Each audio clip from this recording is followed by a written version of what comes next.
হরে কৃষ্ণ।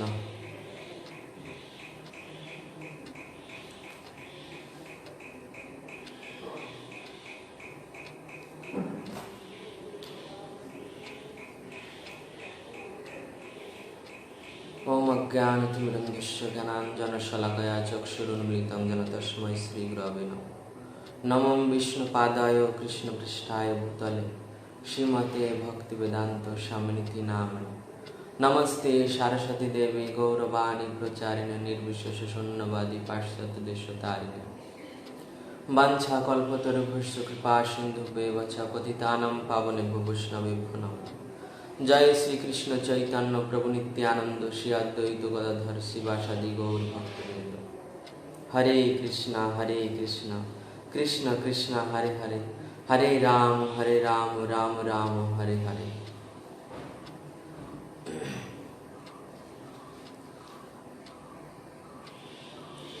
भक्ति रसामृत सिंधु आज के আমরা প্রজেক্ট পেপার নিয়ে আলোচনা করব। আপনার গাইড বুকে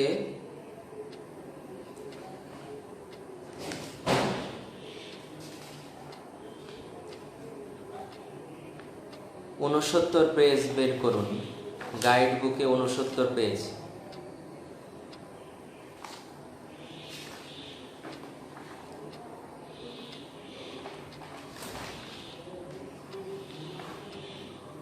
আমাদের খোলা বই মূল্যায়ন বা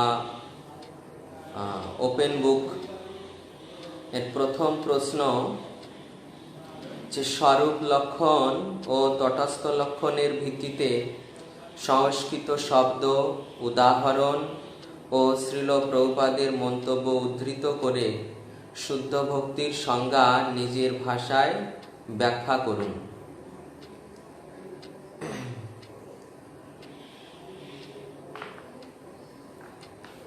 আমি 1, 2, 3 এবং 5 এই 4টে প্রশ্নের উত্তর আপনাদের দেখাবো। তো প্রথমে 1 নাম্বার যারা লিখবেন তারা খাতা বের করে প্রথমে কি কি পয়েন্টগুলো হবে সেগুলো লিখুন। 1 নাম্বারে প্রথমে ভূমিকা। তো ভূমিকায় মনে করুন যে আমি একটা বলে দেব, সকলে সেই একটাই লিখবেন না, আলাদা আলাদা ভাবে লিখবেন। আমি শুধুমাত্র কেমন হবে সেটা আপনাদের জানানোর জন্য বলছি। ভূমিকায় লিখবেন যে শ্রীল রূপ গোস্বামীপাদ ভক্তি রসামৃত সিন্ধু গ্রন্থে শুদ্ধ ভক্তির সংজ্ঞা নিরূপণ করেছেন এবং কৃষ্ণ তত্ত্ব বিশ্লেষণ করেছেন। নিম্নে শ্রীল রূপ গোস্বামীপাদের বিবৃতি অনুযায়ী শুদ্ধ ভক্তির স্বরূপ ও তটস্থ লক্ষণ এবং শ্রীল প্রভুপাদের মন্তব্য উদ্ধৃত করে শুদ্ধ ভক্তির সংজ্ঞা ব্যাখ্যা করা হলো। এই ভূমিকা গেল। এরপর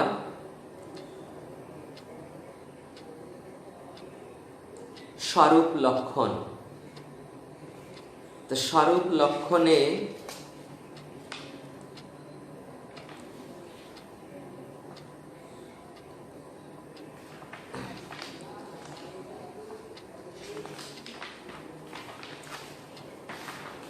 গাইড বইয়ে দেখুন 69 নাম্বার পেজে প্রথম শ্লোকটা রয়েছে, অন্নাভিলাষিতা শূন্যম জ্ঞান কর্মাদি অনাবৃতম আনুকূল্যেন কৃষ্ণানুশীলনম ভক্তির উত্তমা। এখানে যদিও এটা 2 লাইনের শ্লোক কিন্তু 4 লাইন করা হয়েছে, অর্থাৎ উপরের 2টো লাইন মিলে একটা হবে এবং নিচের 2টো লাইন মিলে একটা লাইন হবে। তো এই অন্নাভিলাষিতা শূন্যম জ্ঞান ও কর্মাদি অনাবৃতম, এটাই হচ্ছে শুদ্ধ ভক্তির তটস্থ লক্ষণ। আমি আগে কি বলেছি? স্বরূপ লক্ষণ, তো ওটা কেটে দিয়ে তটস্থ লক্ষণ লিখুন। প্রথমে তটস্থ লক্ষণ, ভূমিকার পর শুদ্ধ ভক্তির তটস্থ লক্ষণ। তটস্থ লক্ষণ হচ্ছে অন্নাভিলাষিতা শূন্যম জ্ঞান ও কর্মাদি অনাবৃতম।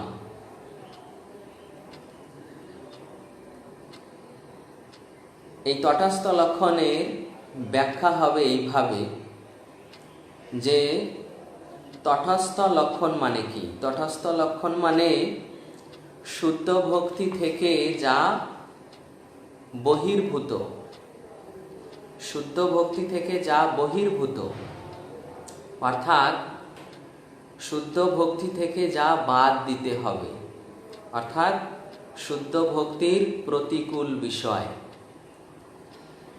তো শুদ্ধ ভক্তির প্রতিকূল বিষয় কি, বা শুদ্ধ ভক্তি থেকে কি কি বাদ দিতে হবে, সেটা হচ্ছে প্রথমেই দেখুন এই শ্লোকের অনুবাদে দেওয়া আছে, অন্নাভিলাষিতা। অন্নাভিলাষিতা শূন্যম হতে হবে, অন্নাভিলাষিতা শূন্যম হতে হবে।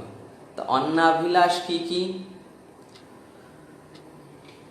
ভগবান শ্রীকৃষ্ণের সেবা ভিন্ন অন্য কোনো বাসনা, যেমন দেওয়া আছে দেখুন, মাংসাহার, অবৈধ যৌন সংসর্গ, জুয়া খেলা, পানে আসক্তি আদি।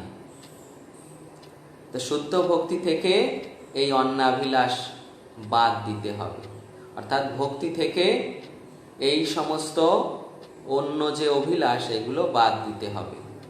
এরপর দ্বিতীয়টায় আছে দেখুন জ্ঞান, অন্নাভিলাষিতা শূন্যম হতে হবে। তারপর জ্ঞান, জ্ঞানটাও বাদ দিতে হবে। এই জ্ঞান মানে কি? এই জ্ঞান মানে অদ্বৈতবাদী মায়াবাদীদের দার্শনিক জ্ঞান বা মনোধর্ম প্রসূত জ্ঞান। এই যে অদ্বৈতবাদী, ব্রহ্মবাদী, মায়াবাদী যাকে বলা হয়, এই সমস্ত শুদ্ধ ভক্তি থেকে বাদ দিতে হবে। এরপর কর্ম, কর্ম মানে সকাম কর্ম, ফল ভোগের বাসনা, এই সমস্ত কিছু, এই সমস্ত কর্ম শুদ্ধ ভক্তি থেকে বাদ দিতে হবে। এরপর আদি শব্দে কর্ম আদি মানে কৃত্রিমভাবে বৈরাগ্য পালন, যান্ত্রিকভাবে যোগাভ্যাস, সাংখ্য দর্শন অনুশীলন ইত্যাদি, এগুলো সব শুদ্ধ ভক্তি থেকে বহির্ভূত বা শুদ্ধ ভক্তি থেকে এগুলো বাদ দিতে হবে। এটাই হচ্ছে শুদ্ধ ভক্তির তটস্থ লক্ষণ, যে এই সমস্ত শুদ্ধ ভক্তির ভিতর থাকবে না, ভক্তিতে এগুলো থাকবে না। যে ভক্তিতে এইগুলো বর্জিত হয় সেই ভক্তি হচ্ছে প্রকৃত ভক্তি। তাই এই সমস্ত কিছু যে দেওয়া হয়েছে এগুলো হচ্ছে তটস্থ লক্ষণ, মানে এগুলো শুদ্ধ ভক্তি থেকে বাদ দিতে হবে। এরপর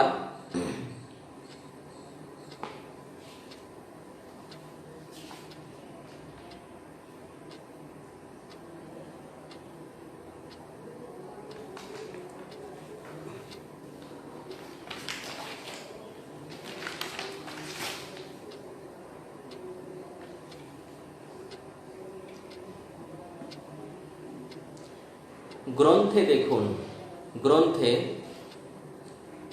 প্রস্তাবনায় নাম্বার পেজে, প্রস্তাবনা নাম্বার পেজ,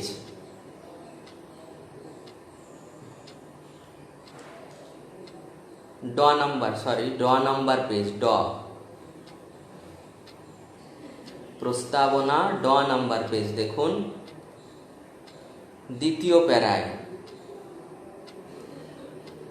অর্থাৎ ওই স্বরূপ লক্ষণে এটা জয়েন্ট করবেন যে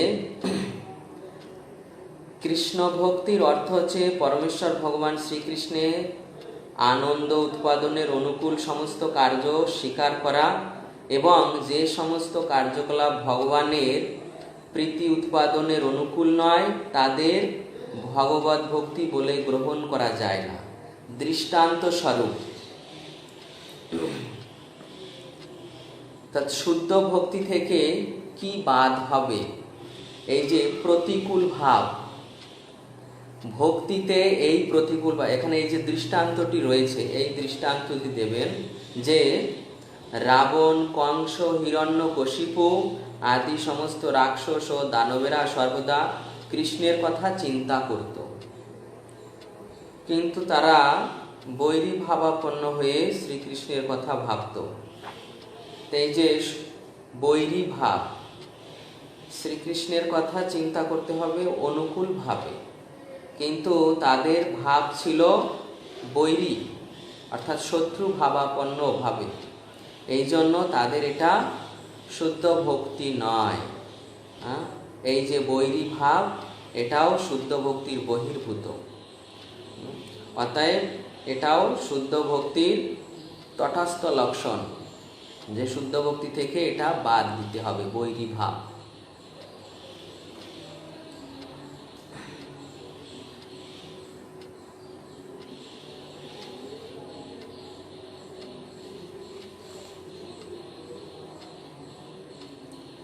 এরপর দ্বিতীয় পয়েন্ট আসবে, তৃতীয় পয়েন্ট ভূমিকা হয়েছে, তটস্থ লক্ষণ হয়েছে, এরপর স্বরূপ লক্ষণ। স্বরূপ লক্ষণে শ্লোকটির দ্বিতীয় লাইন, শ্লোক গাইড বুকে দেখুন, আনুকূল্যেন কৃষ্ণানুশীলনম ভক্তির উত্তমা। আনুকূল্যেন কৃষ্ণানুশীলনম ভক্তির উত্তমা, এটা হচ্ছে শুদ্ধ ভক্তির স্বরূপ লক্ষণ।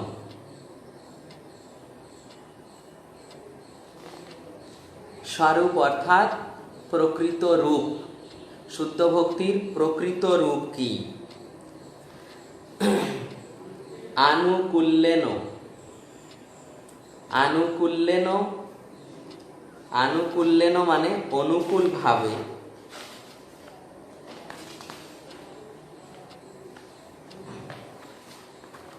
গাইড বুকে দেখুন 62 নম্বর পেজ, 62 নম্বর পেজ দেখুন গাইড বুকে, শুদ্ধ ভক্তির তটস্থ লক্ষণ এবং স্বরূপ লক্ষণ দেওয়া আছে। স্বরূপ লক্ষণের প্রথমেই রয়েছে আনুকূল্যেন। আনুকূল্যেন মানে অনুকূল ভাবে কৃষ্ণ অনুশীলন। আনুকূল্যেন, ভক্তিবিনোদ ঠাকুর বলেছেন, যেটা আপনার শরণাগতির শিক্ষায়, যে আনুকূলস্য সংকল্প প্রাতিকূলস্য বিবর্জনম। আনুকূলস্য সংকল্প মানে যেটা ভক্তির অনুকূল সেটা গ্রহণ করা। তা অনুকূলটা কি? অনুকূল মানে এই যে যেমন আগে একটা উদাহরণ দিয়েছি, হিরণ্যকশিপু, কংস আদি এরাও কৃষ্ণের চিন্তা করত, কিন্তু বৈরী ভাবাপন্ন হয়ে, এটা প্রতিকূল ভাবে। আর অনুকূল ভাবে মানে কি? অনুকূল ভাবে মানে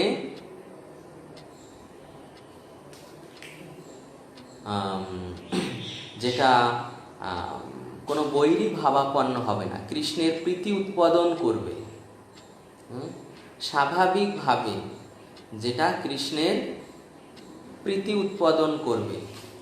আনুকূল্যেন, আনুকূল্যেন অর্থাৎ যেটাই কৃষ্ণের প্রীতি উৎপাদন করবে, যেটাই কৃষ্ণের পছন্দ, যা কৃষ্ণ ভালোবাসেন, সেই কৃষ্ণের মনোভাব অনুযায়ী, কৃষ্ণের ইচ্ছা অনুযায়ী সেটা করা, সেটা হচ্ছে অনুকূলভাবে সেবা।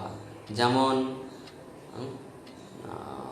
ভক্তরা কেউ দাস্যভাবে, কেউ সখ্যভাবে, কেউ বাৎসল্যভাবে, কেউ মাধুর্যভাবে তার সেবা করে, এই হচ্ছে অনুকূলভাবে সেবা।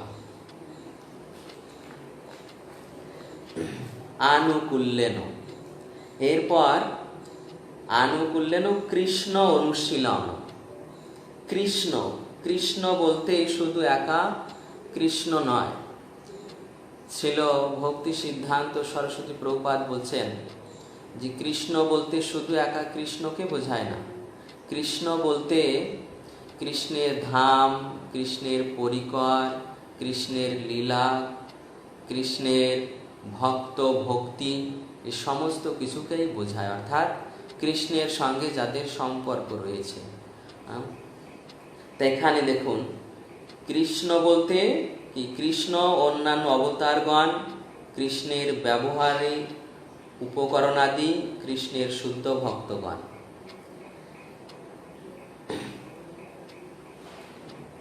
কৃষ্ণের সেবা বা সরাসরি শ্রীকৃষ্ণের সেবা বা কৃষ্ণ ভক্তের সেবা।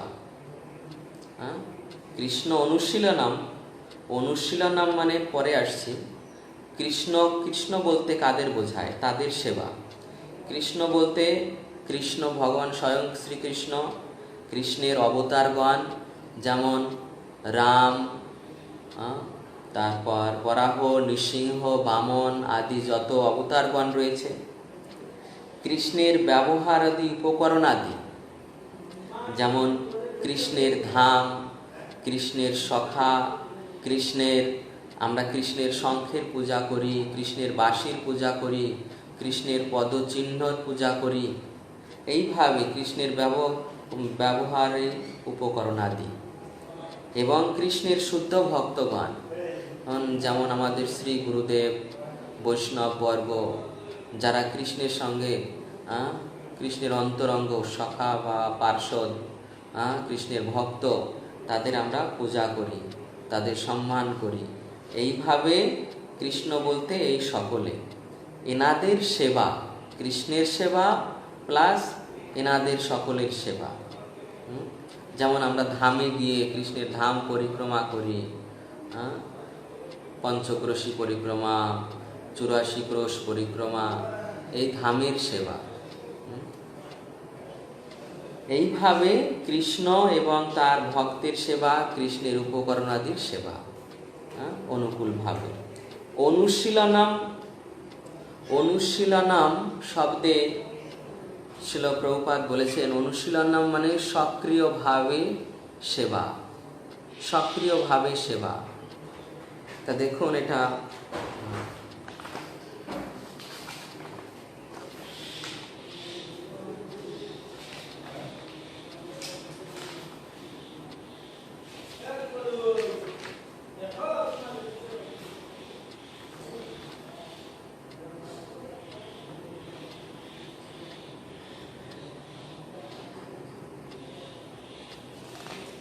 যেমন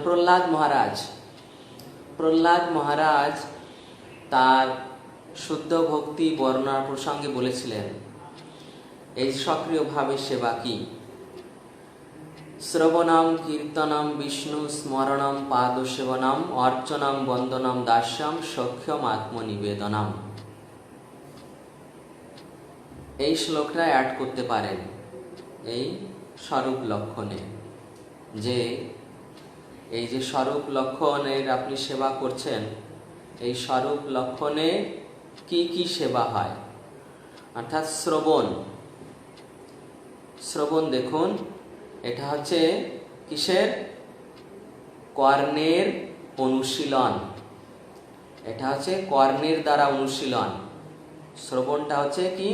কর্ণের দ্বারা অনুশীলন, শ্রবণ। এরপর কীর্তন, কীর্তন এটা হচ্ছে বাগ ইন্দ্রিয়ের বা মুখের অনুশীলন, বাগ ইন্দ্রিয়ের অনুশীলন, শ্রবণ কীর্তন। স্মরণ, স্মরণ কিসের দ্বারা? কি মনের দ্বারা বা চিন্তার দ্বারা, এগুলো মনের অনুশীলন। কৃষ্ণ লীলা শ্রবণ করা, কৃষ্ণের লীলা শ্রবণ করা, কৃষ্ণের কথা শ্রবণ করা, স্মরণ করা, এগুলো হচ্ছে কি বা মনের অনুশীলন, মানসিক অনুশীলন। এরপর শ্রবণ কীর্তন স্মরণ বন্দন। বন্দন কিসের দ্বারা হয়? মুখের দ্বারা, জিহ্বার দ্বারা, জিহ্বার অনুশীলন হচ্ছে কি? বন্দন। শ্রবণ কীর্তন স্মরণ বন্দন। শ্রবণম কীর্তনম স্মরণম বিষ্ণু পাদসেবনম। পাদসেবনম, পাদসেবন কি? হাতের দ্বারা, হাতের অনুশীলন বা পাণি। এই হাতকে বলা হয় পাণি। পয়াকার মধ্যন্বয় রশ্মি, পাণি। পাণি মানে হাত। পানির অনুশীলন বা হস্তের অনুশীলন, হস্তের দ্বারা কৃষ্ণ অনুশীলন। অর্চন, অর্চন কি না? সেটাও শরীরের দ্বারা। আমরা যখন অর্চন করি তখন হস্তের দ্বারাই সম্ভবত করি, হস্তের দ্বারা অনুশীলন, অর্চন। পাদসেবন, ভগবানের মন্দির মার্জন, এটা হচ্ছে কি? হস্তের দ্বারা অনুশীলন। ভগবানের জন্য রন্ধন, এটাও সেই হস্তের দ্বারা অনুশীলন। এইভাবে এটা আপনি দেখাবেন যে এই শুদ্ধ ভক্তির অনুশীলনগুলো কি কি। এবং উদাহরণস্বরূপ এই স্বরূপ লক্ষণে শুদ্ধ ভক্তির উদাহরণস্বরূপ আপনারা ভগবদ গীতার 2য় অধ্যায়ে দেখবেন 61 নম্বর তাৎপর্যে। ভগবদ গীতা 2য় অধ্যায় 61 নম্বর তাৎপর্যে দেখবেন প্রভুপাদ অম্বরীশ মহারাজের উদাহরণ দিয়েছেন। ওই অম্বরীশ মহারাজের উদাহরণটা দিবেন যে অম্বরীশ এইভাবে তার 11 ইন্দ্রিয়ের দ্বারা কৃষ্ণ অনুশীলন করতেন। এটা হচ্ছে শুদ্ধ ভক্তির স্বরূপ লক্ষণের মধ্যে পড়ছে, যে একটা বিশেষ উদাহরণ দিতে হবে যাতে এই শুদ্ধ ভক্তি তিনি যাজন করছেন। তা সেখানে আমরা এই অম্বরীশ মহারাজের শুদ্ধ ভক্তির উদাহরণ দিয়ে থাকি। অম্বরীশ মহারাজ তার মনের দ্বারা কিভাবে করেছিলেন। সবই মন কৃষ্ণ পদারবিন্দ পাচাংশি বৈকুণ্ঠ গুণান বর্ণনে করৌ হরের মন্দির মার্জনাদিষু শ্রুতিম চকার অচ্যুত সৎকথোদয়ে। এইভাবে ওখানে দেখবেন এই শ্লোকগুলো বর্ণনা আছে। শ্লোকের প্রথমটা একটু লিখে শেষ লাইনে আর একটু লিখবেন শেষে, ওখানে আপনি শ্লোক নাম্বার দিবেন, তারপর অনুবাদটা আপনি দিবেন। অনুবাদের ভাব অনুযায়ী বা নিজে সাজিয়ে লিখলে ভালো হয়। অনুবাদের ভাব অনুযায়ী, অনুবাদটা সরাসরি না দিয়ে অনুবাদের ভাব অনুযায়ী যদি আপনি সাজিয়ে লেখেন তাহলে সেটা আরো বেটার হবে।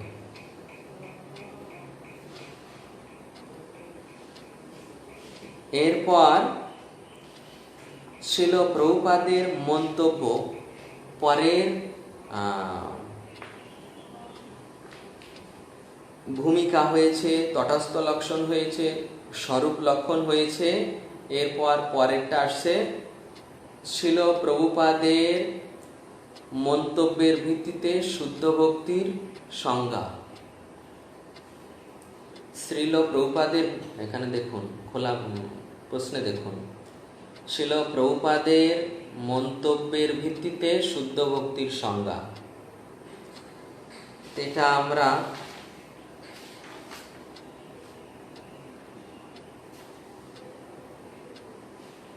গ্রন্থে দেখুন, গ্রন্থে প্রস্তাবনায় এই পেজ থেকে আসছে, ঢ নাম্বার পেজ থেকে, ঢ নাম্বার পেজ থেকে দেখুন, এখানে শেষ প্যারাগ্রাফ। যতক্ষণ পর্যন্ত মানুষ নিজেকে কোনো পরিবার বা সমাজের অন্তর্ভুক্ত বলে মনে করে শরীরকে আত্মবুদ্ধি করে, এর আগের প্যারাগ্রাফে দেখুন, ইন্দ্রিয়গুলি যখন তাদের যথার্থ স্বামীর সেবায় তৎপর হয় তখন তাকে বলা হয় ভক্তি।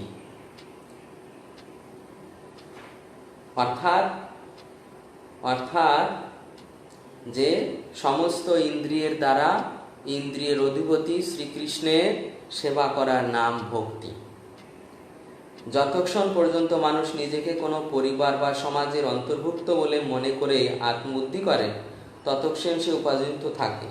কিন্তু যখন সে পূর্ণরূপে উপলব্ধি করতে পারে সে কোনো পরিবার, সমাজ অথবা দেশের সঙ্গে সম্পর্কিত নয়, তার নিত্য সম্পর্ক শ্রীকৃষ্ণের সঙ্গে, তখন সে অনুভব করতে পারে তথাকথিত পরিবার বা রাষ্ট্রের স্বার্থে তার শক্তির অপচয় না করে পরমেশ্বর ভগবানের শ্রীকৃষ্ণের সেবা করা উচিত। এটি হচ্ছে জীবনে যথার্থ প্রয়োজন। এরই নাম কৃষ্ণ ভাবনায় শুদ্ধ ভক্তিযোগ। এইটুক লেখার পর আপনি এখানে নিজের থেকে একটু লিখবেন যে প্রভুপাদ এখানে এই শুদ্ধ ভক্তির সংজ্ঞায় তিনি বর্ণনা করেছেন যে যিনি ইন্দ্রিয়ের ঈশ্বর বা ইন্দ্রিয়ের অধিপতি, সেই শ্রীকৃষ্ণের সেবার নাম ভক্তি, এবং এই সেবাটা অবশ্যই অনুকূলভাবে হওয়া উচিত, প্রতিকূলতা বর্জন করে। এবং যেহেতু শ্রীকৃষ্ণ তত্ত্বজ্ঞানের উপলব্ধিতে আমরা জানতে পারি যে শ্রীকৃষ্ণই আমাদের সর্বস্ব, এই জন্য তার সেবাই আমাদের সর্বতভাবে নিয়োগ করা উচিত। সেই শ্রীকৃষ্ণের শুদ্ধ সেবার নামই শুদ্ধ ভক্তিযোগ। এইভাবে এটা সমাপ্ত করার পর শেষে মন্তব্য লিখবেন যে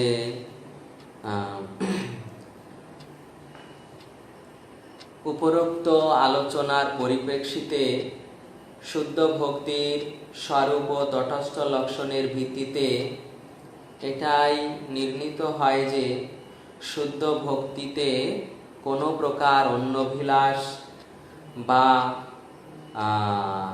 জ্ঞান আদির প্রয়াস কোনো কিছু থাকবে না। শুদ্ধ ভক্তি অপ্রতিহতা এবং অহৈতুকী।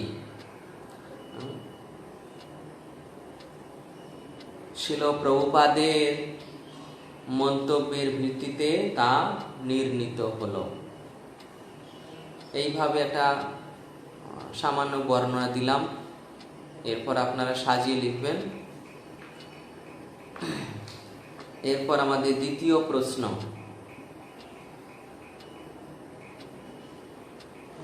মনে হয় যে কোনো দুটি লিখতে হবে, তা আপনারা, আমি চারটেই বর্ণনা করব, যে কোনো দুটি লিখবেন।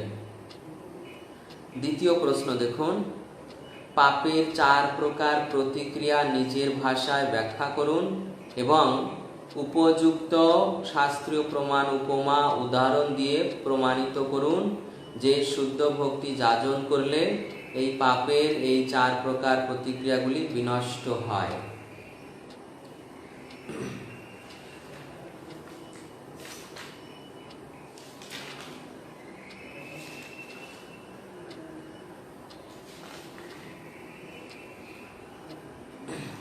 এটাও প্রথমে সেই ভূমিকায়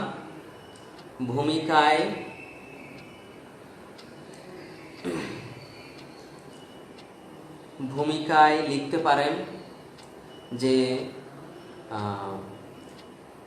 বৈদিক শাস্ত্রে পাপের 4 প্রকার প্রতিক্রিয়ার কথা বর্ণিত হয়েছে। নিম্নে তা উপযুক্ত শাস্ত্রীয় প্রমাণ এবং উদাহরণ দিয়ে স্পষ্ট করা হলো এবং শুদ্ধ ভক্তি যাজন করলে যে এই পাপের প্রতিক্রিয়া থেকে মুক্ত হওয়া যায় তা নির্ণয় করা হলো। এইভাবে লিখতে পারেন ভূমিকা। সকলে এক লিখবেন না, মনে করুন কয়েকজন এক লিখলে আপনি আর এক রকম করেও লিখতে পারেন। আমি যেটা বলছি এটাই যে লিখতে হবে এমন নয়, ভূমিকা এবং মন্তব্য আপনি আলাদা করেও লিখতে পারবেন।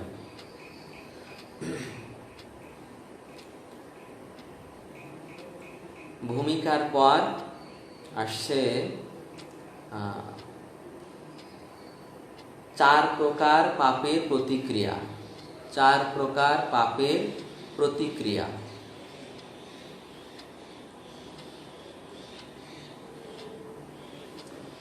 এটাই দেখুন আমাদের ভক্তি রসামৃত সিন্ধু গ্রন্থে 4 নম্বর পেজে, পৃষ্ঠা নাম্বার 4, পেজ নাম্বার 4, দেখুন এখানে বলা হয়েছে, পদ্মপুরাণে বলা হয়েছে পাপ কর্মের ফল 4 রকমের হয়। ফল মানে প্রতিক্রিয়া, কি? অপ্রারব্ধ, কূট, বীজ ও ফলোন্মুখ। এখন প্রথমে অপ্রারব্ধ লিখলেন, অপ্রারব্ধ, বা এখানে যেমন দেওয়া আছে সেইভাবে লিখতে পারেন, বা অপ্রারব্ধ, ঠিক আছে, এইভাবে লিখুন, অপ্রারব্ধ। অপ্রারব্ধের বর্ণনা দেখুন এখানে দেওয়া হয়েছে।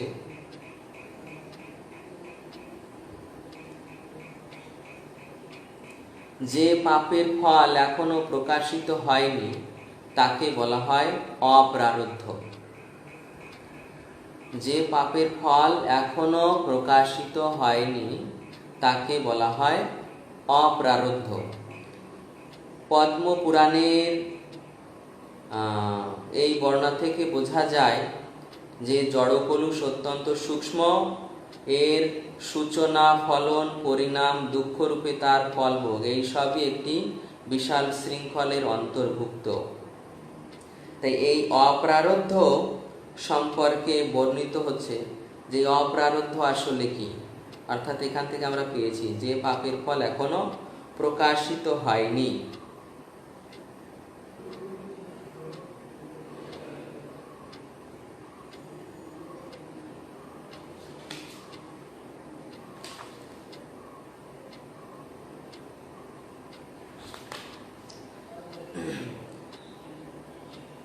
অপ্রারব্ধ ফল অর্থাৎ সে মনে করুন পূর্ব জন্মে বা এই জন্মে কোনো পাপ করেছে, মনে করুন কোনো জীবকে হত্যা করেছে, কিন্তু সেই পাপটা এখনো প্রকাশিত হয়নি। দেখা যাচ্ছে যে এই যে সন্ত্রাসীরা সন্ত্রাস করছে, কিন্তু তারা সন্ত্রাস করেও এখনো ধরা পড়েনি বা জেলে যায়নি বা শাস্তি ভোগ করেনি, কিন্তু তারা দেখাচ্ছে যে ভালো আছে। মনে করুন অনেক পাপী ব্যক্তি তারা পাপ করছে, কিন্তু সমাজে দেখা যাচ্ছে যে তারা ভালোভাবে আছে, তাদের কোনো কিছু হয়নি, রোগ ব্যাধি কোনো কিছু হয়নি। তাই এই ধরনের ব্যক্তির পাপ করেছে, সেই পাপের ফলটা কোথায় গেল? না, সেই পাপের ফলটা তাদের অপ্রারব্ধ রূপে সঞ্চিত হয়ে আছে। যেমন মনে করুন যে কেউ চাকরিজীবী, চাকরি করলো, আজকে যে ডিউটি করলো সেই ডিউটির ফল কিন্তু সে আজকেই ভোগ করলো এমন নয়, সেটা পরবর্তীতে সে ভোগ করবে। কিন্তু আগে যে সে বা আগের মাসে যে সে ডিউটি করেছে, মাস শেষে সে বেতন পেয়েছে, সেই বেতন সে এখন খাচ্ছে। আর এখন যেটা করছে সেটা এই মাস শেষ হলে পাবে। ঠিক এমনভাবে যে এখন যে পাপ করছে সে এই সঙ্গে সঙ্গে যে পাপের ফল পাবে এমন নয়, এই পাপের ফলটা সঞ্চিত থাকে, হয় এই জন্মে নয় পরজন্মে গিয়ে সেই ফল ভোগ করবে।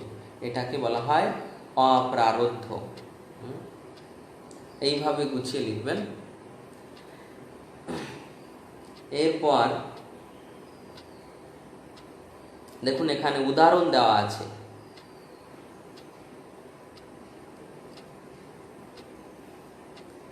রোগের ক্লেশ অকস্মাৎ প্রকাশ হয় না, তার জন্য সময় লাগে।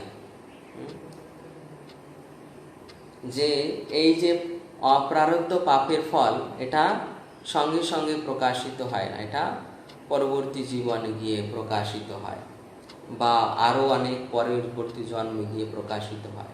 অপ্রারব্ধ ফল এটা সঞ্চিত থাকছে। এরপর আসছে কূট, বীজ, ফলোন্মুখ। কূট, ফলোন্মুখটা আগে লেখা আছে, ফলোন্মুখটা আগে বর্ণনা করছি। যে পাপের ফল ভোগ হতে চলেছে তাকে বলা হয় ফলোন্মুখ, যেটা বর্তমানে এখন ভোগ হতে চলেছে। প্রভুপাদ এখানে দিয়েছেন। দেখুন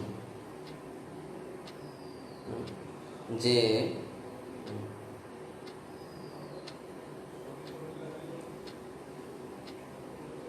আমি একটা উদাহরণ দিচ্ছি। মনে করুন কারোর শরীরে খুব একটা বিস্ফোটক হয়েছে বা ফোড়া হয়েছে, অর্থাৎ ওটা হচ্ছে কি ফলনমুখ, বা আপনার জ্বর হয়েছে, ওটা হচ্ছে ফলনমুখ, যে পাপটা এখন প্রকাশিত হয়েছে।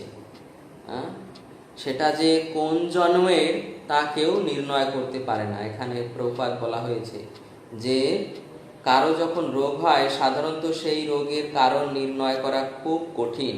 তার শুরু কোথায় এবং কিভাবে তা বর্ধিত হচ্ছে তা বোঝা খুব দুষ্কর।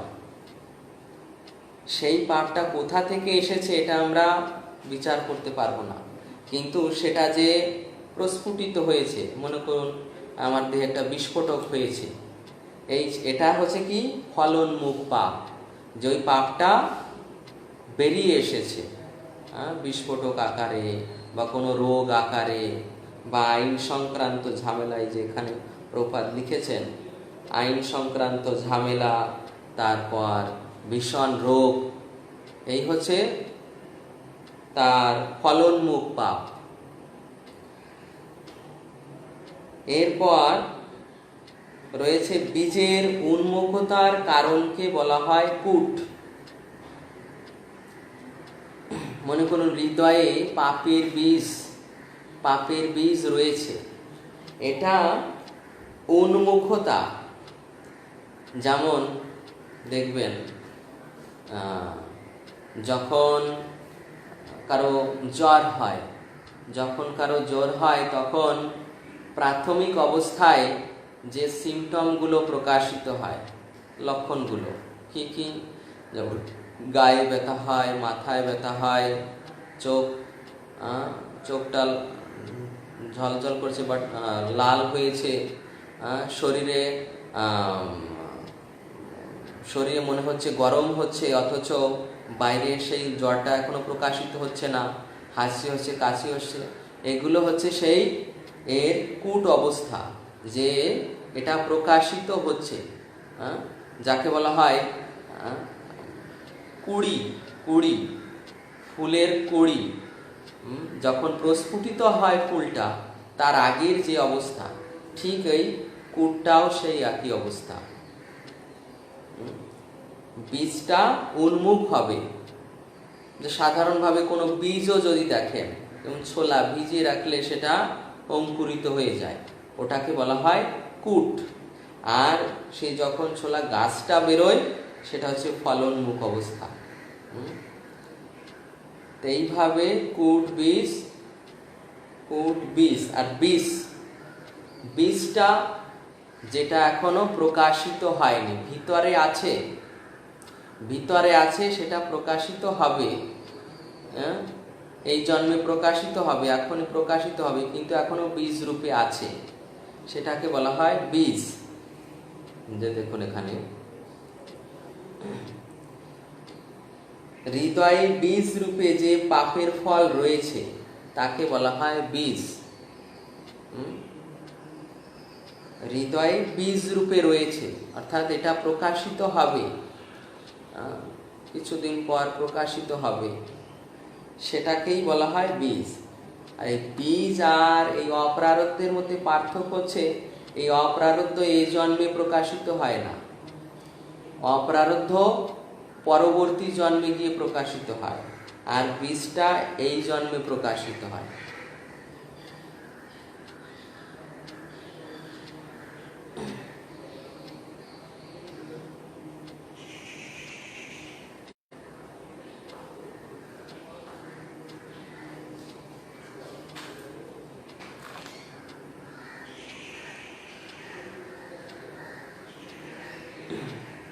এরপর আপনি পরের পয়েন্ট লিখুন যে শুদ্ধ ভক্তির যাজনে সমস্ত পাপের প্রতিক্রিয়া বিনষ্ট হয়। শুদ্ধ ভক্তির যাজনে সমস্ত পাপের প্রতিক্রিয়া বিনষ্ট হয়। প্রথমেই শাস্ত্রীয় প্রমাণ, শাস্ত্রীয় প্রমাণ হিসেবে 6 নম্বর পেজে দেখুন, 6 নম্বর পেজ গ্রন্থে, ভক্তি রসায়ন সিন্ধু গ্রন্থে দেখুন 6 নম্বর পেজ। ভাগবতের 6:1-10, 6:1-10 এই শ্লোকটা কোট করে নেবেন। ষষ্ঠ স্কন্ধ প্রথম অধ্যায় 10 নম্বর শ্লোক। শ্রীমদ্ ভাগবতে হস্তি স্নানের দৃষ্টান্ত দেওয়া হয়েছে। শ্রীমদ্ ভাগবতে হস্তি স্নানের দৃষ্টান্ত দেওয়া হয়েছে। হাতি সরোবরে খুব ভালোভাবে স্নান করে, কিন্তু জল থেকে ডাঙায় উঠে এসে সে আবার সারা গায়ে ধুলিয়ে ছড়িয়ে দেয়। এই উদাহরণের মাধ্যমে বোঝানো হয়েছে যে কৃষ্ণ ভাবনা অনুশীলন করার শিক্ষা যে পায়নি, সে পাপ কর্মের বাসনা থেকে পূর্ণরূপে মুক্ত হতে পারে না। কর্ম, জ্ঞান বা যোগের দ্বারা পাপ কর্মের বাসনা থেকে পূর্ণরূপে মুক্ত হওয়া সম্ভব নয়। শুধুমাত্র শুদ্ধ ভগবত ভক্তির প্রভাবেই তা সম্ভব হয়। অর্থাৎ অন্য কোনো পন্থার দ্বারা পাপ কর্ম থেকে মুক্ত হওয়া যায় না। প্রথমে আমরা এটা বের করলাম। এরপর যে শুদ্ধ ভক্তির প্রভাবেই যে সম্ভব হয়, এটাই বর্ণনা করতে গিয়ে শাস্ত্রীয় প্রমাণ দিচ্ছেন। দেখুন,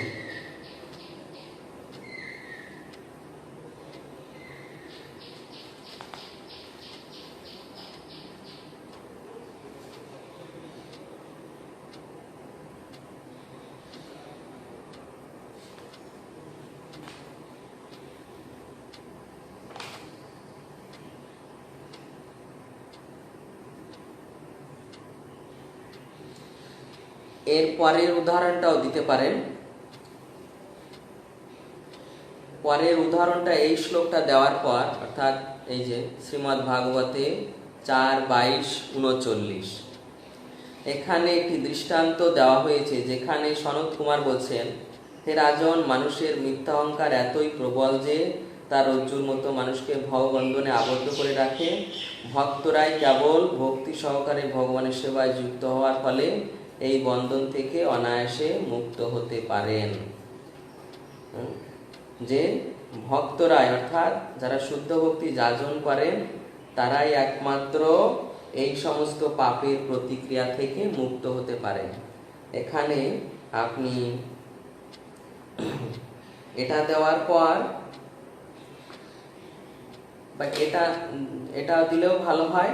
আবার এর থেকে আরেকটা ভালো শ্লোক আছে, এটা হচ্ছে প্রথমটা দিয়েছি আমরা 6:1-10, এরপরে 6:1-15, ষষ্ঠ স্কন্ধ প্রথম অধ্যায় 15 নম্বর শ্লোকে। এখানে দেখুন খুব সুন্দর উদাহরণ দেওয়া আছে, এইটা দিলে আরো ভালো হবে। 6:1-15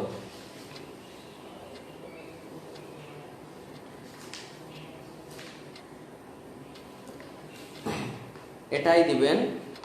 6:1-15 কেচিৎ কেবলয়া ভক্তা বাসুদেব পরায়ণা অগম ধন্বন্তি কার্ষ্ণেন নিহারমিব ভাস্কর। এই শ্লোকটি দিবেন। অনুবাদ: যারা সম্পূর্ণরূপে শুদ্ধ কৃষ্ণ ভক্তির পন্থা অবলম্বন করেছেন, তারাই কেবল পাপ কর্মরূপ আগাছাকে সমূলে উৎপাটিত করতে পারেন এবং সে আগাছাগুলোর পুনরুদ্গমের আর কোনো সম্ভাবনা থাকে না। ভগবত ভক্তি অনুশীলনের প্রভাবেই কেবল তা সম্ভব হয়। ঠিক যেমন সূর্য তার কিরণের দ্বারা অচিরেই কুয়াশা দূর করে দেয়। এটা দিলে খুব উপযুক্ত হবে। এই উদাহরণ, এই শ্লোকটা দিয়ে এর নিচে দেখুন পদ্মপুরাণের একটি উপমা দেওয়া হয়েছে। এখানে 6 নম্বর পেজে পদ্মপুরাণের একটি উপমা দেওয়া হয়েছে, যে কৃষ্ণ ভাবনায় ভাবিত শুদ্ধ ভক্তি হচ্ছে পরম উজ্জ্বল জ্ঞানবর্তিকা, যা বাসনা রূপে অমঙ্গলকারী সর্পদের জন্য দাবানল স্বরূপ। বনে যখন দাবানল জ্বলে ওঠে তখন সেই আগুনে সমস্ত সাপ দগ্ধ হয়। অন্যান্য পশুরা প্রাণ রক্ষা করতে পারে, কিন্তু সাপেরা কোনো মতে নিস্তার পায় না, তারা সেই আগুনে ভস্মীভূত হয়ে যায়। সেই রকম কৃষ্ণ ভাবনারূপী প্রজ্বলিত অগ্নি এতই প্রবল যে তার প্রভাবে অবিদ্যারূপ সর্প অচিরেই ভস্মীভূত হয়ে যায়। অর্থাৎ কৃষ্ণ ভাবনাময় ভক্তি যোগ করলে সমস্ত পাপ থেকে মুক্ত হওয়া যায়, সমস্ত পাপের প্রতিক্রিয়া থেকে মুক্ত হওয়া যায়।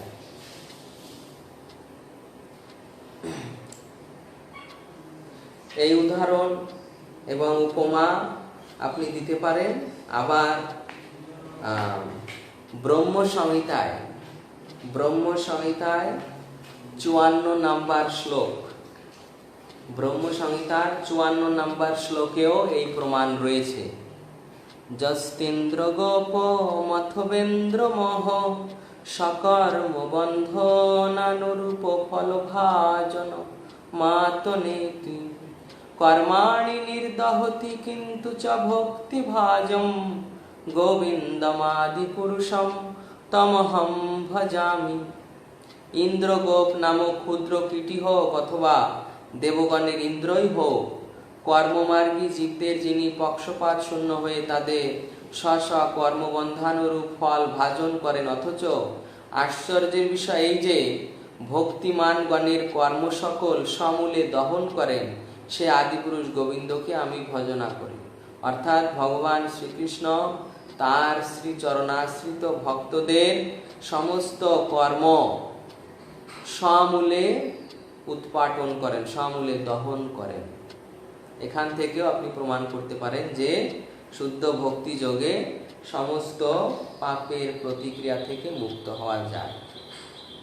এরপর আপনি মন্তব্য লিখলেন যে উপরোক্ত শাস্ত্রীয় আলোচনা এবং প্রমাণের ভিত্তিতে এটাই বর্ণিত হয় যে, এটাই নির্ণীত হয়েছে যে শুদ্ধ ভক্তি যাজন করলে সমস্ত প্রকার পাপের প্রতিক্রিয়া থেকে মুক্ত হওয়া যায়। এরপর 3 নম্বর প্রশ্ন। 3 নম্বর প্রশ্ন, শুদ্ধ ভক্তি অনুশীলনের 6টি লক্ষণ নিজের ভাষায় ব্যাখ্যা করুন এবং কোন স্তরে সেগুলি প্রকাশিত হয় প্রথম অধ্যায় থেকে যথাযথ উদ্ধৃতি প্রদান করুন।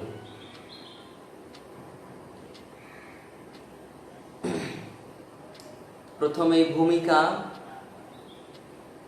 ভূমিকায় লিখতে পারেন যে শুদ্ধ ভক্তির অনুশীলনে বা শুদ্ধ ভক্তির 6টি লক্ষণ, নিম্নে সেই লক্ষণগুলির বর্ণনা এবং সেগুলো কোন স্তরে প্রকাশিত হয় তা নির্ধারণ করা হলো এবং যথাযথ উদ্ধৃতি প্রদান করে ব্যাখ্যা করা হলো।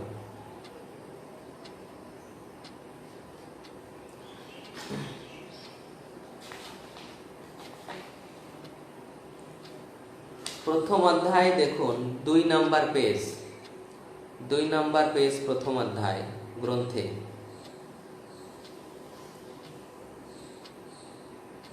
ভূমিকার পরে আসছে শুদ্ধ ভক্তির 6টি লক্ষণ বর্ণনা। শুদ্ধ ভক্তির 6টি লক্ষণ বর্ণনা। প্রথম লক্ষণ ক্লেশগ্নি।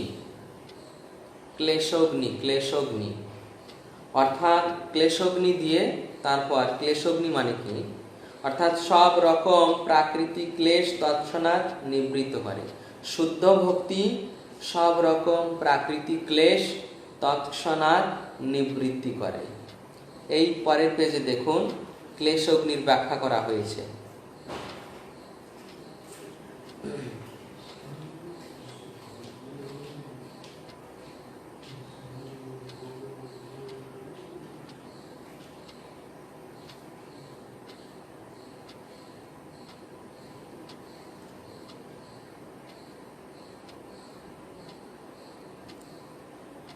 লাস্ট প্যারাগ্রাফে দেখুন, 3 নম্বর পেজে লাস্ট প্যারাগ্রাফে, 3 নম্বর পেজ লাস্ট প্যারাগ্রাফ। পূর্বকৃত পাপের অনেক ফল আমরা বর্তমানে ভোগ করছি এবং বর্তমানে যে সমস্ত পাপ আমরা করছি তার ক্লেশ আমাদের ভবিষ্যতে ভোগ করতে হবে। কিন্তু আমরা যদি কৃষ্ণ ভাবনায় ভাবিত হই তাহলে এই সমস্ত পাপ কর্মের ফল অবিলম্বে নিবারিত হতে পারে। প্রমাণস্বরূপ শ্রীল রূপ গোস্বামী শ্রীমদ্ ভাগবতে 11 স্কন্ধের 4th অধ্যায়ের 19 শ্লোকে উদ্ধৃত দিয়েছেন। উদ্ধবকে উপদেশ প্রদানকালে ভগবান শ্রীকৃষ্ণ বলছেন যে, হে উদ্ধব, আমার প্রতি ভক্তি প্রজ্বলিত অগ্নির মতো, যা ইন্ধন রূপী অপার পাপ রাশি ভস্মীভূত করতে পারে। অর্থাৎ অগ্নি যেমন যে কোনো ইন্ধনকে ভস্মীভূত করতে পারে, তেমনি কৃষ্ণ ভাবনাময় ভগবত ভক্তি পাপ কর্মরূপী সমস্ত ইন্ধনকে ভস্মীভূত করতে পারে। এখান থেকে উদ্ধবে ভগবান যেটুক এই নিচের বলছেন যেটুক, হে উদ্ধব, আমার প্রতি ভক্তি প্রজ্বলিত অগ্নির মতো, যা ইন্ধন রূপী অপার পাপ রাশি ভস্মীভূত করতে পারে। অর্থাৎ এই পাপের জন্যই আমাদের ক্লেশ হয়। তা ভগবান বলছে যে শুদ্ধ ভক্তি যাজন করলে তার সমস্ত পাপ রাশি ভস্মীভূত হয়, অর্থাৎ সেই ক্লেশের কারণ আর থাকে না। অতএব শুদ্ধ ভক্তিতে সমস্ত প্রকার ক্লেশ নিবারিত হয়। এই জন্য তাকে বলা হয়, সেই একটি লক্ষণ হচ্ছে কি, ক্লেশগ্নি। এরপর দ্বিতীয় লক্ষণ শুভদা।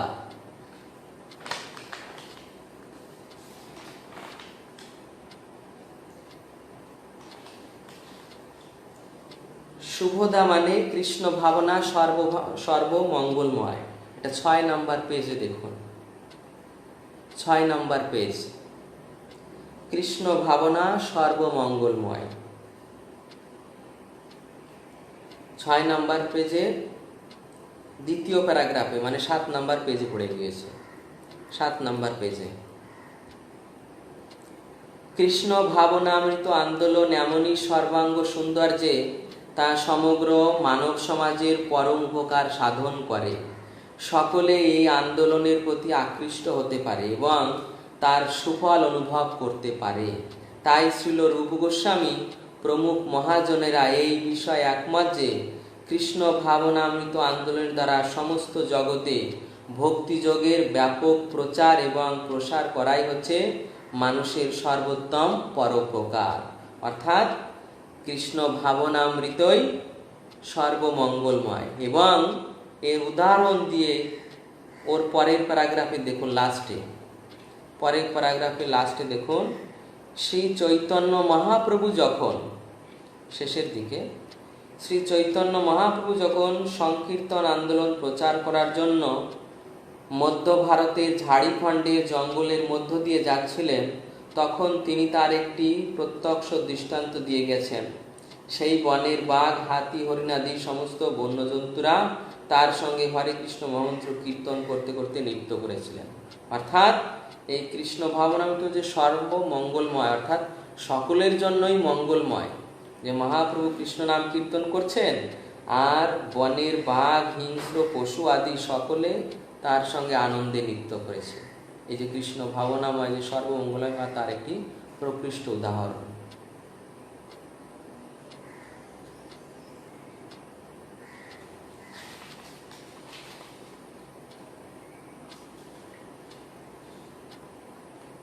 এরপর সান্দ্রানন্দ বিশেষ আত্মা। শুদ্ধ ভক্তির তৃতীয় লক্ষণ সান্দ্রানন্দ বিশেষ আত্মা, অর্থাৎ শুদ্ধ ভক্তি দিব্য আনন্দ প্রদান করে। এটা আপনারা 13 নম্বর পেজে পাবেন, পেজ নাম্বার 13।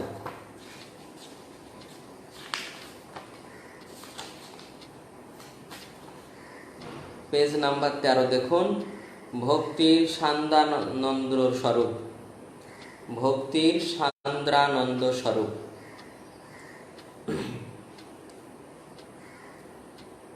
হরি ভক্তি সুদোধায়, দেখুন প্রথম প্যারাগ্রাফের পরের প্যারাগ্রাফ।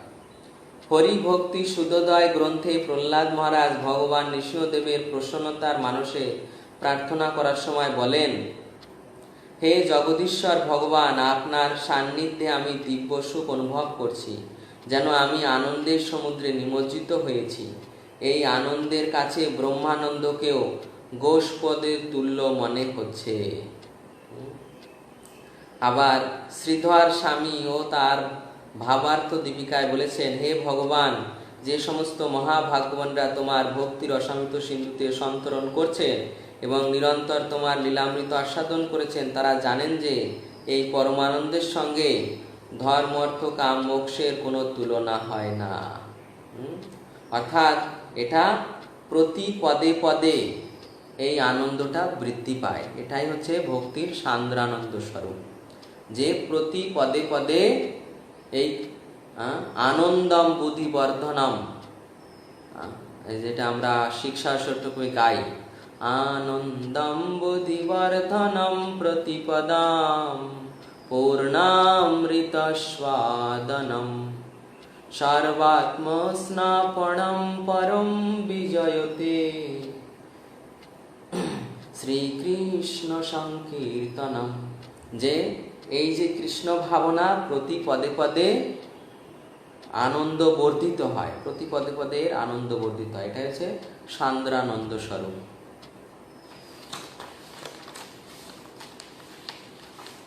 এরপর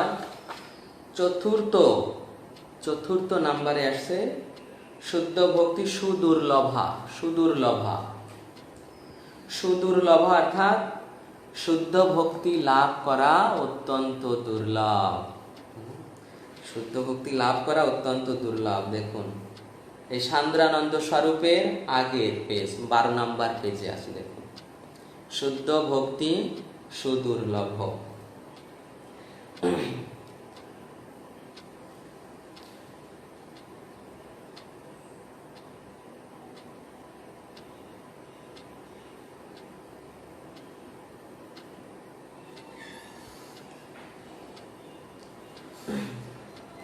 এখানে প্রহ্লাদ মহারাজ বলছেন, দেখুন, যে শ্রীমদ্ ভাগবতে প্রহ্লাদ মহারাজের উক্তিতে প্রতিপন্ন হয়েছে যে ব্যক্তিগত প্রচেষ্টা অথবা অন্যের উপদেশ, এখানে অন্যের উপদেশ লিখুন, অন্যের উপদেশ শ্রবণ করার মাধ্যমে কেবল ভগবত ভক্তি লাভ করা যায় না।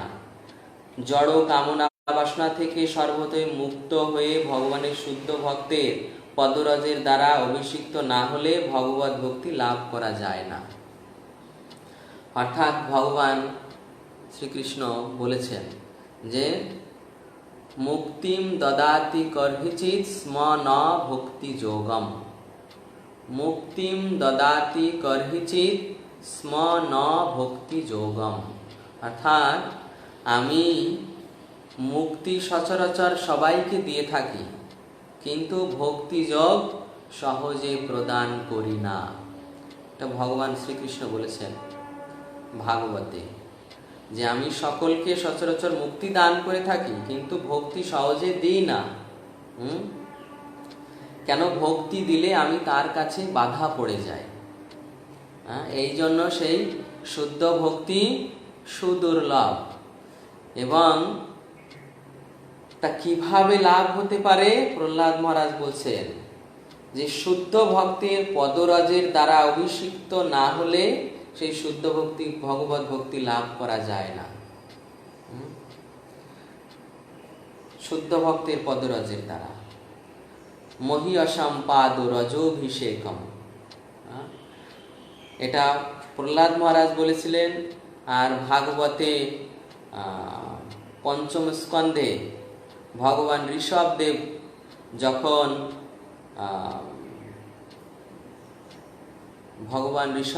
যখন রঘুগণকে উপদেশ করছিলেন, পঞ্চম স্কন্ধে দেখবেন যে রঘুগণের প্রতি ঋষভদেবের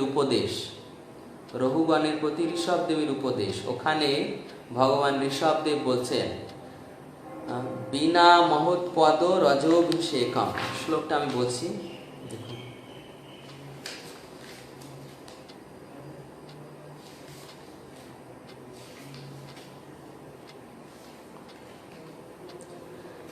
পঞ্চম স্কন্ধ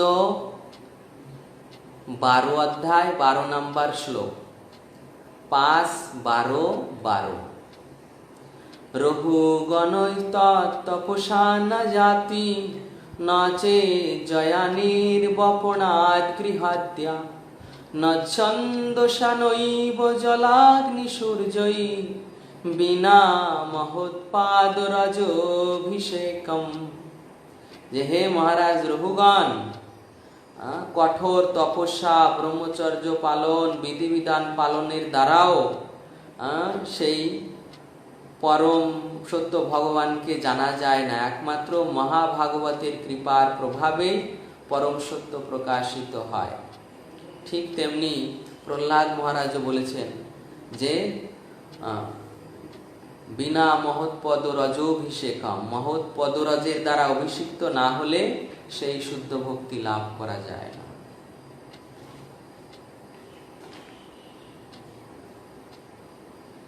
এই জন্য শুদ্ধ ভক্তি সুদুর্লভ।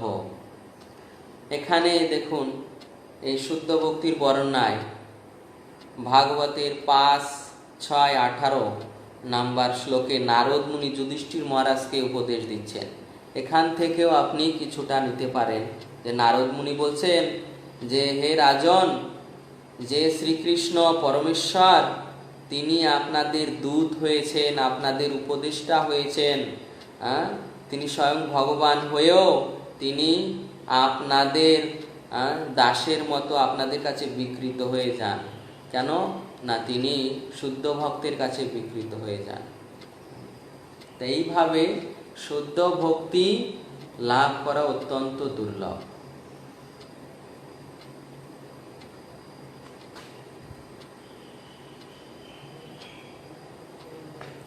এরপর 5 নম্বর, শুদ্ধ ভক্তি মোক্ষ লঘুতাকৃত। মোক্ষ লঘুতাকৃত।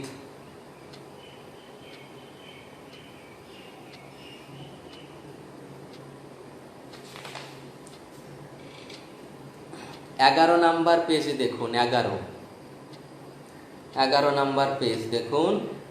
11 নম্বর পেজে দেখুন, দ্বিতীয় প্যারাগ্রাফ থেকে, দ্বিতীয় প্যারাগ্রাফ, 11 নম্বর পেজে দ্বিতীয় প্যারাগ্রাফ। হরি ভক্তি সুদোদয় গ্রন্থে উল্লেখ করা হয়েছে যে মহাভাগবত প্রহ্লাদ মহারাজ ভগবান নৃসিংহদেবকে প্রার্থনা জানাচ্ছেন, হে প্রভু, আমি বারবার আপনার শ্রীপাদ পদে প্রার্থনা করি যেন আপনার প্রতি আমার ভক্তি দৃঢ়তর হয়।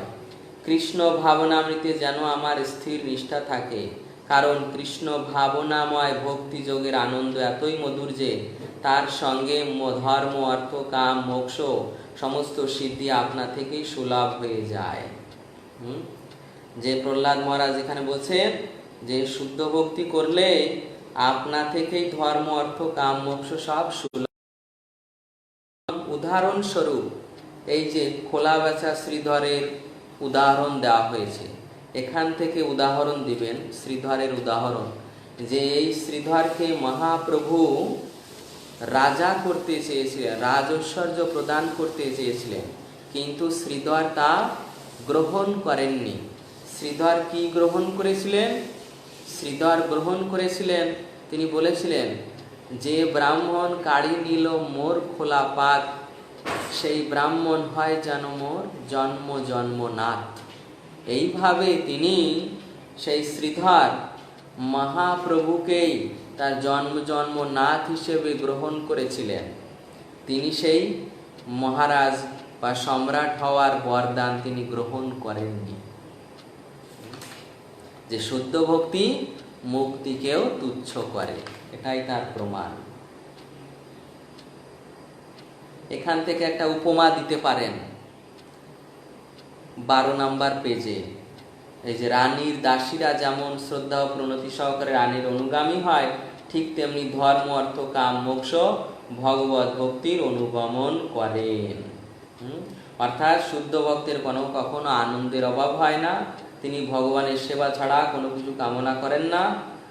আর যদি তার কোনো কামনা থেকেও থাকে তাহলে না চাইতেই ভগবান সেগুলো চরিতার্থ করেন। অর্থাৎ শুদ্ধ ভক্তি সেই মোক্ষকেও তুচ্ছ করে।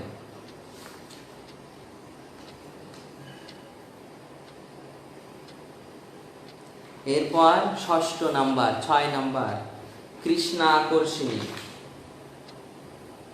6 নাম্বার কৃষ্ণাকর্ষিণী।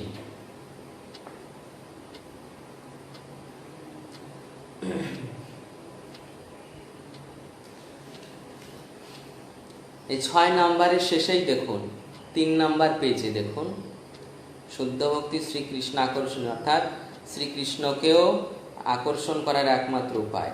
এর শেষেই দেখুন যে শ্রীকৃষ্ণ সর্ববশ, অর্থাৎ কৃষ, এই যে কৃষ্ণ কৃষ ধাতু থেকে এসেছে। কৃষ ধাতুর অর্থ সর্বাকর্ষক।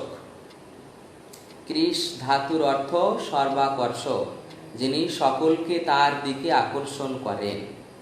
এই জন্য শ্রীকৃষ্ণ অর্থ সর্বাকর্ষক। কিন্তু শুদ্ধ ভক্তি তাকেও আকর্ষণ করে, অর্থাৎ শ্রীকৃষ্ণ সর্বাকর্ষক হলেও, সকলকে আকর্ষণ করলেও একটি জিনিস রয়েছে যা তাকেও আকর্ষণ করে, অর্থাৎ শুদ্ধ ভক্তি শ্রীকৃষ্ণের থেকেও বলবতী, কারণ তিনি হচ্ছেন শ্রীকৃষ্ণের অন্তরঙ্গা শক্তি। এই জন্য তা কৃষ্ণকেও আকর্ষণ করে। এটা 14 নাম্বার পেজে দেখুন, আরো আছে।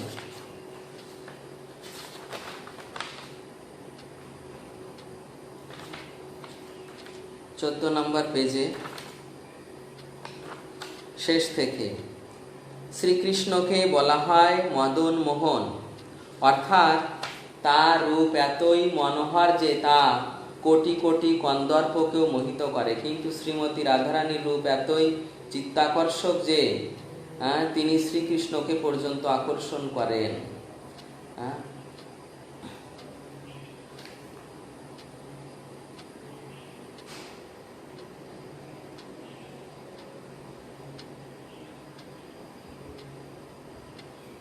এখান থেকে এই 11 স্কন্ধের 14 অধ্যায় 20 নাম্বার শ্লোক, এই উদাহরণটা দিতে পারেন বা এই প্রমাণটি দিতে পারেন যে শ্রীকৃষ্ণ স্বয়ং ভাগবতে বলেছেন। 14 নাম্বার পেজে দেখুন, শ্রীকৃষ্ণ স্বয়ং ভাগবতে বলেছেন, এই সত্যকে স্বীকার করে বলেছেন, হে উদ্ধব, ভক্তের প্রবল ভক্তি যেভাবে আমাকে আকর্ষণ করে, যোগ, সাংখ্য, ধর্ম, বেদ অধ্যয়ন, তপ, দান আদি পুণ্যকর্ম তা করতে পারে না। অর্থাৎ ভক্তির দ্বারা ভগবান যেভাবে আকৃষ্ট হন, শুদ্ধ ভক্তির দ্বারা ভগবানকে আর অন্য কিছুতে সেইভাবে আকৃষ্ট করে না। অর্থাৎ শুদ্ধ ভক্তি, এই যে শ্রীকৃষ্ণ আকর্ষক, তার একটা বিশেষ প্রমাণ আছে এটা, যে কৃষ্ণকেও পর্যন্ত আকর্ষণ করে।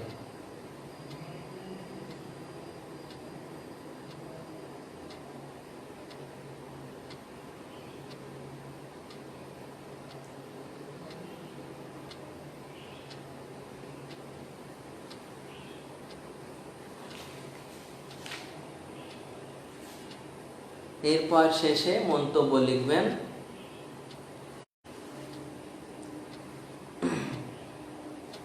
মন্তব্য এইভাবে লিখতে পারেন যে শুদ্ধ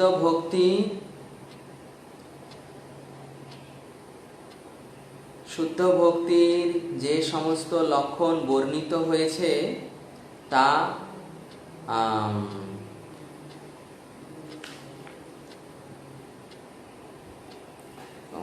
শুদ্ধ ভক্তির এগুলো তার বিশেষ লক্ষণ, যা শুদ্ধ ভক্তিকে নিশ্চিত করে, এবং শুদ্ধ ভক্তিতে এই সমস্ত লক্ষণ তার ভক্তিকে বর্ধিত করে। শুদ্ধ ভক্তি থেকে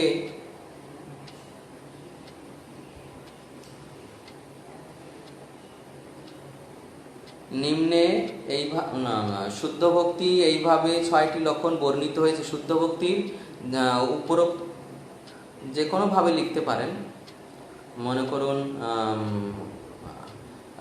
শুদ্ধ ভক্তির সংজ্ঞা দিয়ে লিখতে পারেন, বা উপরোক্ত আলোচনার ভিত্তিতে এটাই প্রমাণিত হয় যে শুদ্ধ ভক্তির 6টি লক্ষণ, এবং সেই লক্ষণগুলি শুদ্ধ ভক্তিকে স্বরূপগতভাবে নির্ণয় করে বা চিহ্নিত করার উপায়,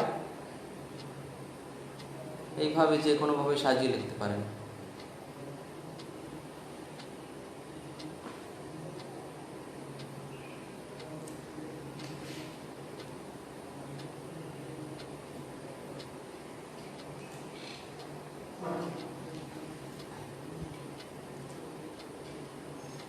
বা আবারও লিখতে পারেন যে ভক্তি জীবনে শুদ্ধ ভক্তি ভগবানকে লাভ করার একমাত্র উপায়, অতএব ভক্তি জীবনে ভক্তি যেন শুদ্ধতা বজায় থাকে, এই জন্য শুদ্ধ ভক্তি এই শুদ্ধ ভক্তির অনুশীলন করা একান্ত প্রয়োজন, এভাবেও লিখতে পারেন।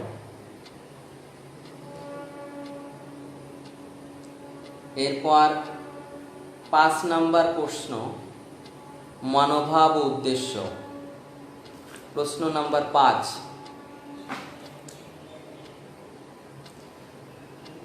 যারা যারা লিখছেন তারা মনে করুন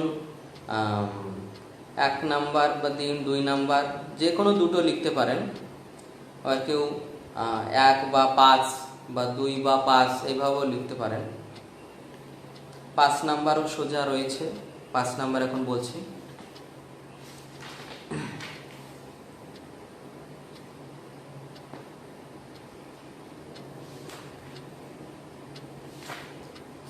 উনচল্লিশ নাম্বার পেজ বের করুন, 39 নাম্বার পেজ গ্রন্থে।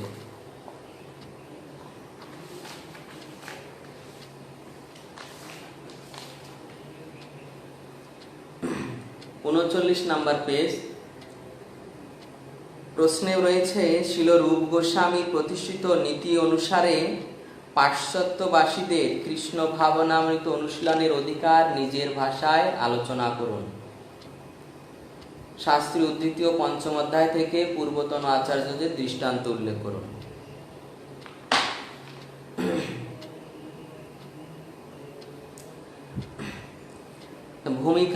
ভূমিকা লিখতে পারেন যে শ্রীল রূপ গোস্বামীর প্রতিষ্ঠিত নীতি অনুসারে কৃষ্ণ ভাবনামৃত পরিচালিত হচ্ছে, এই অনুযায়ী আমরা রূপানুগ বৈষ্ণব নামে পরিচিত। নিম্নে শ্রীল রূপ গোস্বামীর নীতি অনুসারে পাশ্চাত্যবাসীদের কৃষ্ণ ভাবনামৃত অনুশীলনের অধিকার নিজে আলোচনা করা হলো এবং শাস্ত্রীয় উদ্ধৃতি ও পূর্বতন আচার্যদের দৃষ্টান্ত উল্লেখ করা হলো। এরপর রূপ গোস্বামী পাদের নীতি, শ্রীল রূপ গোস্বামী পাদের নীতি, দ্বিতীয় প্যারাগ্রাফে আসবে শ্রীল রূপ গোস্বামী পাদের নীতি। 39 নাম্বার পেজে দেখুন, ভগবত ভক্তির পবিত্রতা এর 4th লাইনে দেখুন। 4th লাইনে শ্রীল রূপ গোস্বামী বলেছেন, ভগবত ভক্তি সব রকমের বৈষয়িক বিচারের ঊর্ধ্বে এবং তা কোনো রাষ্ট্র, জাতি, সমাজ অথবা পারিপার্শ্বিক অবস্থার মধ্যে সীমাবদ্ধ নয়, প্রতিটি জীবেরই তাতে অধিকার রয়েছে। এইটুক নীতি লিখুন। রূপ গোস্বামী পাদের নীতি কি? ভগবত নীতি দিয়ে লিখুন, নীতি। তারপর কি? ভগবত ভক্তি সব রকম বৈষয়িক বিচারের ঊর্ধ্বে, তা কোনো রাষ্ট্র, জাতি, সমাজ অথবা পারিপার্শ্বিক অবস্থার মধ্যে সীমাবদ্ধ নয়, প্রতিটি জীবেরই তাতে অধিকার রয়েছে। বা সংক্ষেপে লিখতে পারেন, ভগবত ভক্তিতে প্রতিটি জীবেরই অধিকার রয়েছে, এইভাবেও লিখতে পারেন যে ভগবত ভক্তিতে প্রতিটি জীবেরই অধিকার রয়েছে।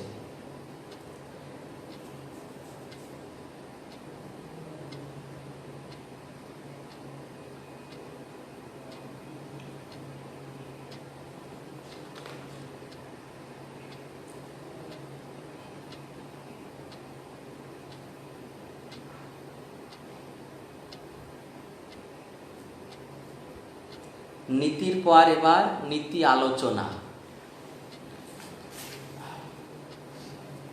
নীতি আলোচনা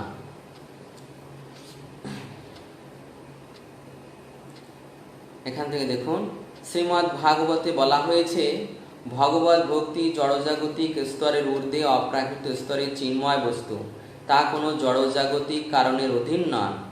কোনো রকম লাভের আশা না করে ভগবত ভক্তির অনুশীলন করতে হয় এবং কোনো রকম প্রাকৃত পরিস্থিতি তাকে প্রতিহত করতে পারে না।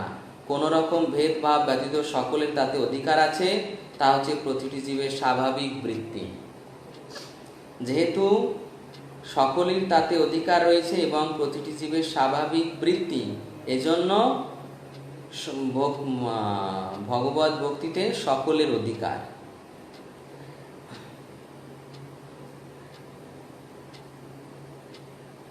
উদাহরণ দিচ্ছেন এখান থেকে, দেখুন উদাহরণ দিচ্ছেন যে ভগবান শ্রী চৈতন্য মহাপুর মহান পার্শ্বদ শ্রী নিত্যানন্দ প্রভুর অপ্রকটের পর এক শ্রেণীর ব্রাহ্মণ কুলভূত মানুষ নিত্যানন্দ বংশীয় গোস্বামী জাতি বলে নিজেদের পরিচয় দিতে থাকে।